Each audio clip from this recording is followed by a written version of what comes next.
Berarti kalau misal dari pihak kuasa hukum ada concern lagi atau masih ada yang ganjel di hati tanpa mengajukan secara resmi, ya itu nggak berarti Ya, apa-apa. hukum acara itu aturan main, sudah lewat. Kalau acara kawinan, Anggi sebagai pembawa acara, akadnya sudah selesai, masa akadnya diulangi lagi karena tamu datang? Enggak. Sekarang berita berikutnya, sekarang mah acaranya pembuktian. Jadi kalau nggak ada keberatan, sekali lagi nggak ada eksepsi, ya nggak ada tanggapan, nggak ada putusan salah, maka langsung pemeriksaan pembuktian. Dimulai di perkara pidana pemeriksaan saksi-saksi. Nah, saksinya pertama saksi korban dulu. Nah, kalau saksi korban tidak dihadirkan, pasti keluarganya kan, orang tuanya yang tahu. Saksi salah satunya yang dihadirkan diminta majelis hakim adalah security ya Kang ya.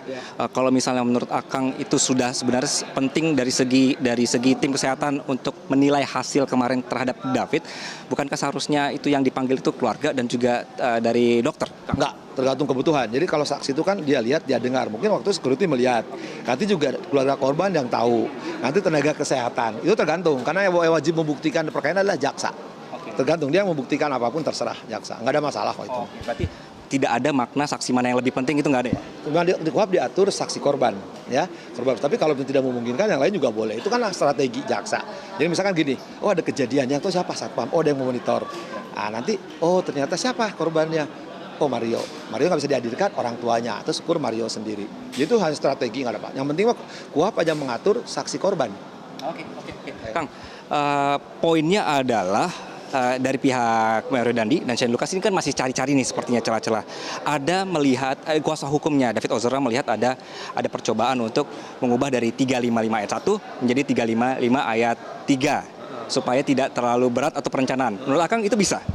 Ya nggak bisa. Tadi saya bilang udah dikunci di perkaranya AG 1 itu. Sekarang nggak lihat perkara AG deh. Kita belajar.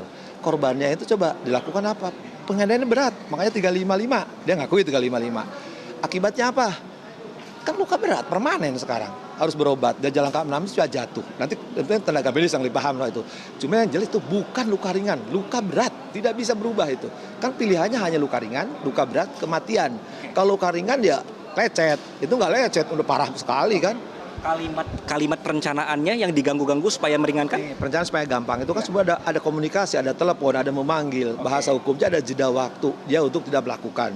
Kita belajarlah di kasus Sambo kan, bagaimana tuh perencanaan. Kan berkali-kali kita tiap hari ngomong gitu. Perencanaan ada jeda waktu untuk dia tidak melakukan. Kan dia ada komunikasi, dia memanggil dan seterusnya, dia dilakukan.